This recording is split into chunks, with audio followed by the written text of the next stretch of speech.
성경의 모든 책들은 나름대로의 특징이 있습니다. 그래서 외로울 때는 시편을 읽는 것이 좋고, 마음이 답답할 때는 잠언이 좋고, 고난당할 때에는 빌립보서가 좋고, 절망과 시리에 빠졌을 때에는 베드로 전서를 읽는 것이 좋습니다. 그리고 믿음에 대한 회의를 생길 때에는 로마서나 갈라디아서를 읽는 것이 좋습니다. 그러면 야고보서는 어느 때 읽는 것이 좋습니까? 야고보서는 특별히 내가 시험에 빠졌다, 이런 생각이 들거나 믿는 것과 사는 것이 다르다, 이런 느낌이 나에게 올 때에 읽는 것이 좋습니다. 야고보서를 기록한 사람은 예수님의 동생 야고보입니다. 야고보서는 특별히 초대교회 신자들에게 믿음으로 구원받은 성도가 어떻게 살아야 하는가에 대해서 이야기하고 있습니다. 우리는 흔히 로마서는 믿음으로 얻는 구원을 이야기하고 있고, 야고보서는 행함으로 얻는 구원을 이야기하고 있다고 말합니다. 그러면서 로마서와 야고보서는 서로가 모순이 된다고 생각하기도 합니다. 그러나 그렇지 않습니다. 믿음과 행함은 신앙의 양면과도 같습니다. 그래서 믿음과 행함은 떼어놓을래야 떼어놓을 수가 없는 관계입니다. 바울은 로마서를 통해서 아직 복음을 알지 못하는 사람들에게 믿음으로 얻는 구원의 도리가 무엇인지를 가르쳤고, 반면에 야고보서에서는 이미 교인이 되고 이미 제자가 된 성도들에게 그리스도인들이 세상을 살아갈 때에 어떻게 살아가야 하는가에 대해서 말씀하고 있습니다. 설교를 듣는 대상이 다르기 때문에 그 강조점에 차이가 있다고 하는 것입니다. 이런 면에서 보게 되면 야고보서는 믿음으로 얻는 구원을 약화시키고 있는 것이 아닙니다. 오히려 야고보서에서는 올바른 믿음이 무엇인지, 행함이 있는 믿음이 무엇인지, 열매를 맺는 믿음이 무엇인지, 살아있는 믿음이 무엇인지에 대해서 강조하고 있는 것입니다. 그래서 영혼이 없는 몸이 죽은 것과 같이 행함이 없는 몸은, 행함이 없는 믿음은 죽은 믿음이라, 이렇게 말씀하면서 관념적인 믿음, 지식으로서의 믿음, 그리고 행동이 따르지 아니하는 말뿐인 믿음, 이런 믿음은 주님이 원하시는 믿음이 아니라고 말씀했습니다. 야고보서를 이런 이해를 가지고 읽어보면 오해가 없고 오히려 말씀에 큰 은혜가 있습니다. 오늘의 본문에서는 그리스도인이 당하는 시험에 대해서 말씀하고 있습니다. 사람이 평생을 살아가다 보면 간혹 자신이 감당하기 어려운 시험과 환난을 만날 때가 있습니다. 그래서 큰 시험에 빠져서 깊은 좌절, 깊은 절망을 경험하다 보면 사람의 성격이 변하게 되는 수도 있습니다. 그래서 어떤 사람은 시련이 다가왔을 때에 과격해지기도 하고, 또 우울증에 빠지기도 하고, 더 심하게 되면 정신질환을 겪기도 합니다. 이런 증세를 가진 사람은 대부분 고난과 시련을 당할 때에 잘못된 반응을 보인 경우가 많습니다. 잘못 반응했다고 하는 것은 고난과 시련이 다가왔을 때에 이 모든 고난과 시련의 책임을 자기에게 돌려서 죄책감, 깊은 자책감에 빠지기도 합니다. 그렇지 않으면 그 책임을 다른 사람에게 돌려서 깊은 원한, 깊은 분노를 터뜨리는 그런 사람이라고 볼 수가 있습니다. 이렇게 마음속에 무거운 짐을 지고 살아가다 보면 정신적으로나 영적으로나 황폐한 삶을 살 수밖에 없게 됩니다. 야고보서에서는 이런 사람들에게 내 형제들아, 너희가 여러 가지 시험을 당하거든 온전히 기쁘게 여기라.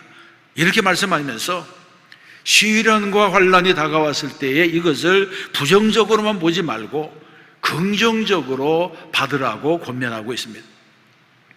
하나님의 뜻은 시련과 고난을 통해서 우리를 무너뜨리는 데 있는 것이 아니기 때문입니다.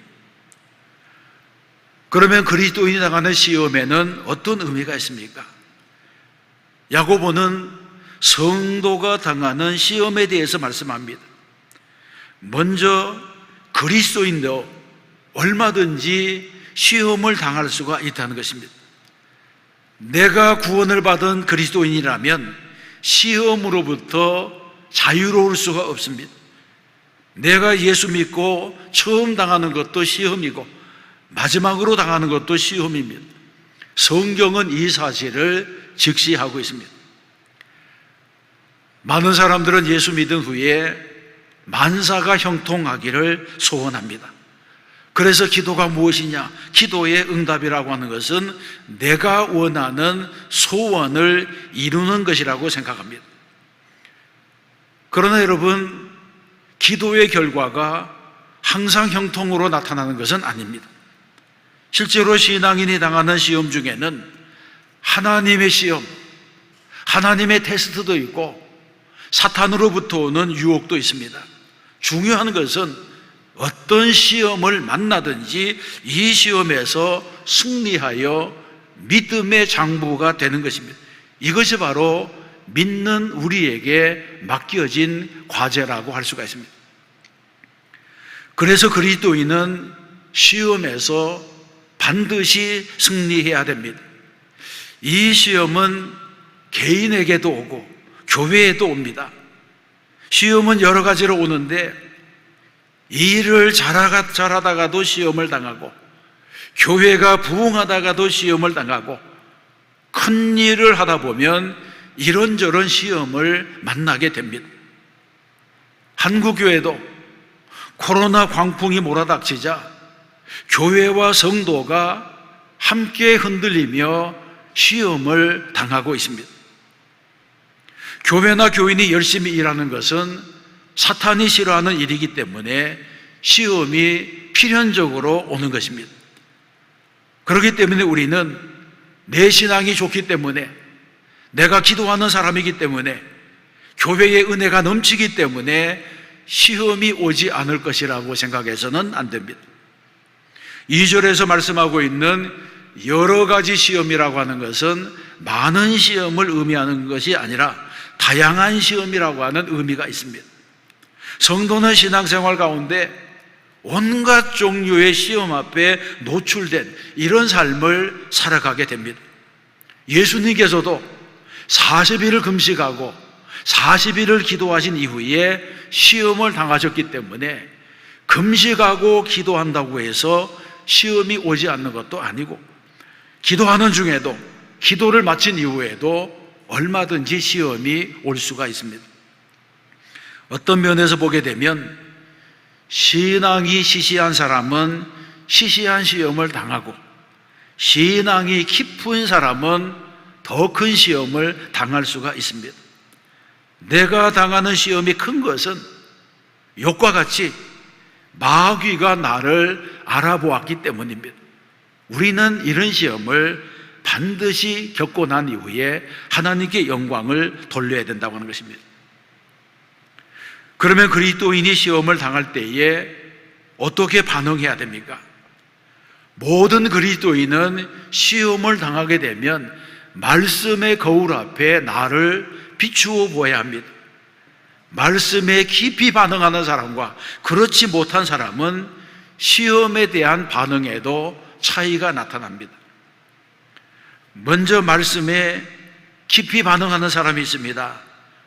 말씀을 깊이 묵상하는 사람은 늘 말씀 앞에서 자신의 부족함을 느낍니다.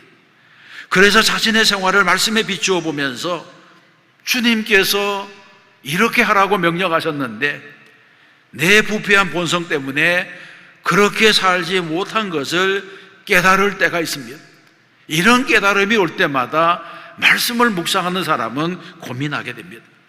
그러다가 어려운 일을 만나게 되면 드디어 올 것이 왔구나, 그런 생각이 들고 그동안 말씀대로 바르게 살지 못했던 일들을 뉘우치면서 이렇게 살아서는 안 되겠다, 하나님께서 나에게 경고를 하시는구나, 이런 사실을 깨닫고 죄악의 고리를 끊어내고 성숙한 신앙으로 나가게 되는 것입니다.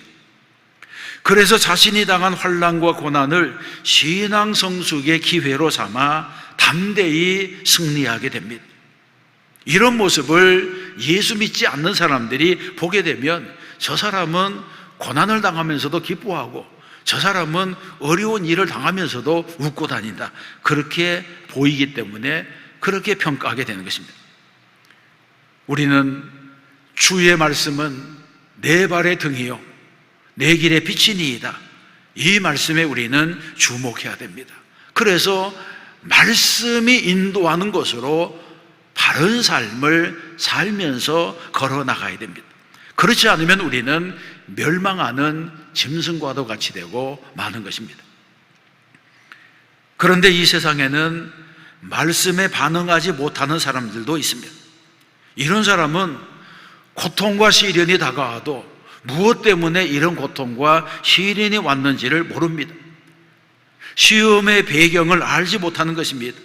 그래서 실컷 고생하면서도 배우는 것이 없습니다. 오히려 더 큰 시험거리를 키우게 됩니다.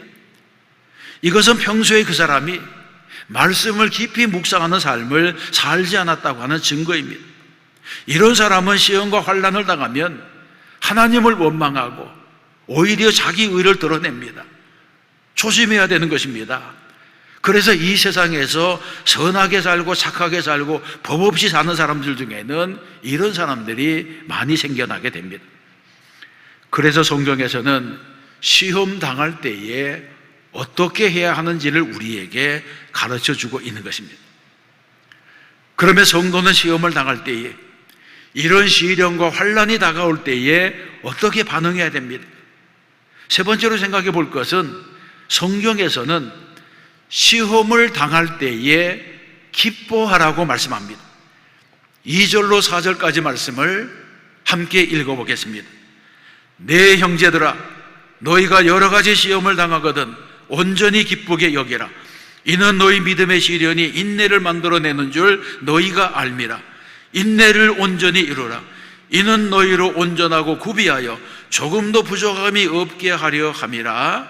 아멘. 여러분, 이 말씀에서는 우리가 시험을 당할 때에 기뻐해야 될 이유를 여러 가지로 말하고 있습니다. 우리가 시험을 당할 때 기뻐해야 할 이유는 믿는 자가 당하는 시험에는 하나님의 뜻이 있고, 그리고 이 시험의 최종 목적은 성도를 온전하게 하는 데 있기 때문입니다. 하나님이 주신 시험의 결과는 모든 것이 합력하여 선을 이루게 하는 목적이 있습니다. 그래서 인내를 온전히 이루라, 그것이 우리에게 유익이라고 말씀했습니다. 그러면 시험을 당할 때에 기뻐할 이유가 무엇입니까? 오늘 본문에 보게 되면 하나님께서 주시는 시험은 믿음의 시련이라, 이렇게 말씀합니다. 야고보서에서는 이 시험을 헬라어로는 페이라스모스라고 하는 단어를 사용했는데, 이 단어는 던져본다고 하는 뜻이 있습니다. 한번 건드려 본다고 하는 의미가 있습니다. 유혹이라고 하는 것은 걸어서 넘어뜨려서 완전히 실족시키는 것이지만, 이 시험이라고 하는 것은 일종의 테스트에 가깝다고 하는 것입니다. 예를 들면 시바의 여왕이 솔로몬의 지혜를 시험해 본 것은 그를 유혹한 것이 아니라 솔로몬이 얼마나 지혜로운가를 알아보자는 뜻입니다. 이 시험의 결과 솔로몬의 지혜가 온 세상에 드러나게 되었습니다. 또 하나님께서 아브라함에게 독자 이삭을 번제로 드리라고 하는 시험은 일종의 시련이었습니다. 그런데 이런 시험과 시련은 결국 하나님의 사람으로 다듬어 나가는 연단의 과정이 되었습니다.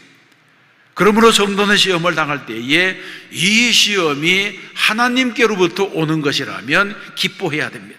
왜냐하면 결국에는 나를 연단시키고 결국에는 나에게 유익을 위해서, 나를 유익하게 하기 위한 방법이기 때문에 그렇습니다. 제가 좋아하는 말씀인 이사야 48장 10절에 보게 되면, 보라, 내가 너를 연단하였으나 은처럼 하지 아니하고 너를 고난의 풀무에서 택하였노라고 말씀합니다. 또 잠언 17장에서는 도가니는 은을, 풀무는 금을 연단하거니와 여호와는 마음을 연단하시느니라고 했습니다. 욥기 23장에서는 내가 가는 길을 그가 아시나니 그가 나를 단련하신 후에는 내가 순금같이 되어 나오리라고 말씀했습니다. 이 모든 말씀은 하나님의 시험, 하나님의 단련이 주는 최종적인 목적이 무엇인지 그 유익에 대해서 말씀해 주고 있습니다. 그러면 하나님께로부터 오는 시련의 유익이 무엇입니까? 첫 번째로는 시련은 나의 신앙을 성숙하게 만듭니다. 3절에 보게 되면 너희 믿음의 시련이 인내를 만들어내는 줄 너희가 알미라고 하는 구절이 있습니다. 이 구절에서 믿음의 시련이라고 하는 단어가 영어 성경에서는 믿음의 테스트라고 번역되어 있습니다. 믿음을 시험한다고 하는 것입니다. 그래서 이 시련의 목적은 그리스도인을 절망하게 하거나 낭망시키는 것이 아니라 오히려 성장시키려는 도전의 기회라고 하는 것을 말씀하고 있습니다. 시련을 극복해 나가는 과정 속에서 내가 모르는 나의 믿음의 능력을 체험하게 된다고 하는 것입니다. 그래서 성도는 시험을 만나면 오히려 기뻐해야 됩니다. 또 시련은 인내를 만들어냅니다. 하나님은 어려운 시련을 통해서 내 믿음을 시험하시고 내가 승리할 수 있을 때까지 인내하도록 훈련을 시켜주십니다. 이를 통해서 우리는 성숙한 인격을 가진 신앙인이 되는 것입니다. 그러므로 성도가 당하는 시련과 고난은 하나도 버릴 것이 없습니다. 4절에서 인내를 온전히 이루라고 하는 이 말씀은 인내로 믿음을 완성시키라고 하는 말입니다. 왜 인내를 완성해야 됩니까? 그것은 인내가 성령의 열매 가운데 하나이기 때문에 그렇습니다. 우리가 시련 가운데서 믿음을 잃지 아니하게 되면 하나님의 능력으로 성령의 열매가 내 안에 맺히게 되고 그 열매를 통해서 인격의 성숙이 이루어집니다. 또 시련은 나의 신앙 상태를 알게 합니다. 신앙의 참모습은 언제 나타나는 것입니까? 신앙의 참모습은 형통할 때, 모든 것이 풍부하고 풍요로울 때가 아니라 시련의 때에 나타납니다. 시련의 때가 되면 쭉정이와 알곡이 구별되고 양과 염소가 갈라지고 순교자와 배신자가 드러나고 하나님의 종과 마귀의 종이 갈라서게 되는 것입니다. 그래서 시련의 때가 되면 내 신앙의 진가가 무엇인지가 드러나고 내가 영적으로 얼마나 건강한가 하는 것이 드러나게 됩니다. 사랑하는 성도 여러분, 지난해부터 시작된 코로나 방역이 1년 6개월이 넘게 이어지고 있습니다. 특별히 방역당국에서는 교회를 고위험 시설로 분류해서 종교 탄압이라고 볼 수밖에 없는 과도한 예배 금지 조치를 수시로 내리고 있습니다. 여러분, 출퇴근 시간에 만원인 전철, 대중교통은 괜찮고 관공서와 일반 회사는 주중에도 정상 근무를 하고 백화점과 대형마트는 열 체크만 하면 아무 제지 없이 사람들이 무시로 드나들 수 있습니다. 종교시설을 제외한 다른 다중이용시설은 현장 영업이 전면적으로 금지된 곳이 없습니다. 극장과 공연장은 일정 거리만 두게 되면 인원 제한을 두지 않습니다. 여러분, 지금 김포공항은 10,000원입니다. 해수욕장은 사람으로 바글바글합니다. 그런데 여러분, 일주일에 한 번 드리는 주일 예배, 기독교인에게는 생명과도 같은 예배, 방역 주칙을 철저히 지키면서 마스크를 쓰고 드리는 이런 예배를 드리지 못하게 하고 있습니다. 발열 체크, 출입자 명부까지 작성하는 교회 예배는 비대면으로 드리려고 합니다. 비대면 예배가 무엇입니까? 그것은 말장난입니다. 예배를 드리지 말라는 것과 똑같은 말입니다.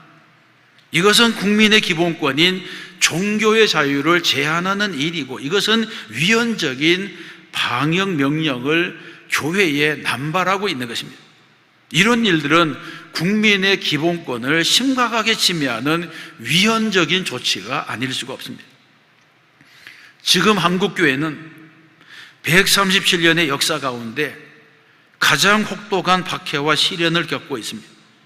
이런 방역은 교회를 이 사회로부터 완전히 단절시키고 고사시키려고 하는 그런 의도가 있는 것이 아닌지 의심할 수밖에 없습니다. 방역 지침을 준수하는 것은 모든 국민의 책임입니다. 그러나 방역 지침, 방역 수칙의 준수와 예배는 교환의 대상이 될 수가 없습니다. 그동안 한국교회는 방역을 빌미로 예배를 양보한 지가 1년 6개월이 지났는데, 그래서 여러분, 코로나가 소멸되었습니까? 지금 하루에 1,500명 이상 발생하는 확진자가 교회 때문에 생겨나고 있는 것입니까? 코로나 초기에 코로나의 진원지에서 오는 중국인들의 출입금지를 하지 않은 것이 교회입니까? 물백신 논란이 있는 중국 백신은 시노팜을 맞은 중국인들이 한국 공항을 지금도 자유롭게 출입하게 허가해주고 격리 면제를 해주는 것도 교회가 한 것입니까?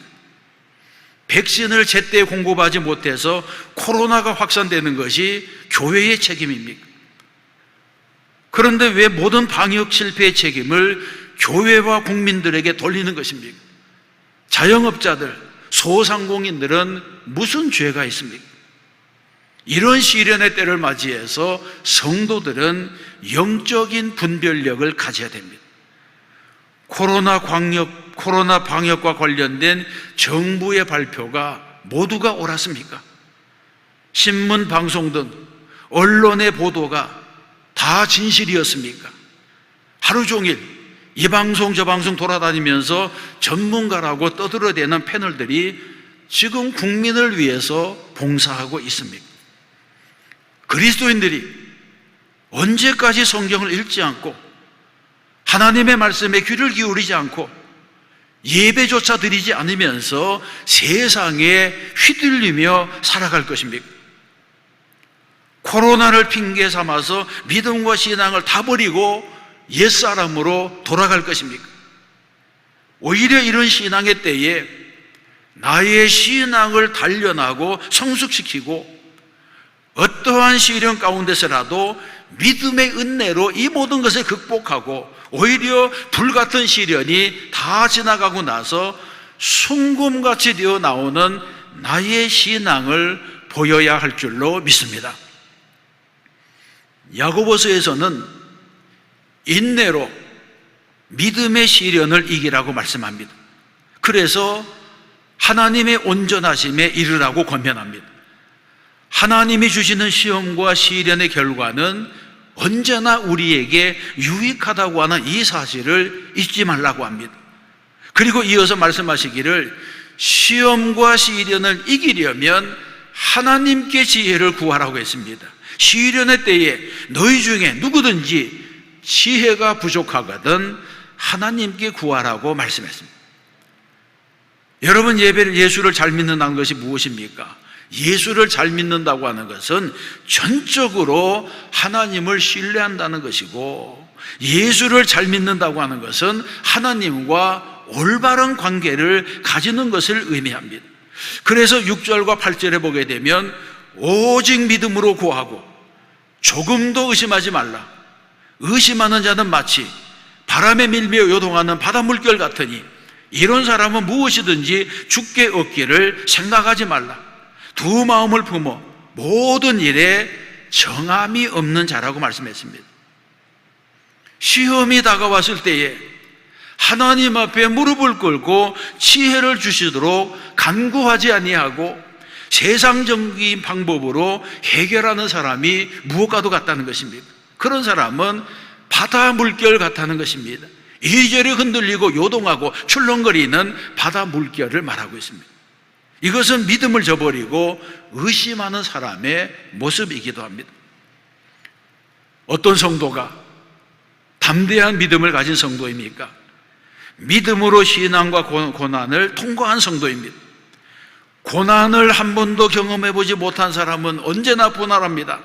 고난이 오면 어떻게 이겨낼 수 있을까 염려하며 두려워하게 됩니다. 그러나 믿음의 인내로, 기도의 응답으로, 하나님이 주시는 지혜로 시험과 환난과 시련의 골짜기를 통과한 사람은 두려움이 없습니다. 왜냐하면 하나님의 손길을 경험했기 때문입니다. 세상에 주는 시련은 하나님이 주시는 지혜로 이기는 분들이 되시기를 바랍니다. 시련이 다가왔을 때에 오히려 귀한 것을 얻는 믿음의 사람이 되어야 합니다.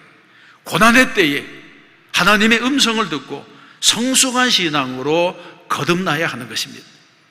또 한 주간 말씀대로 살고 믿음으로 살아 승리하는 저와 여러분 되시기를 주님의 이름으로 축원합니다.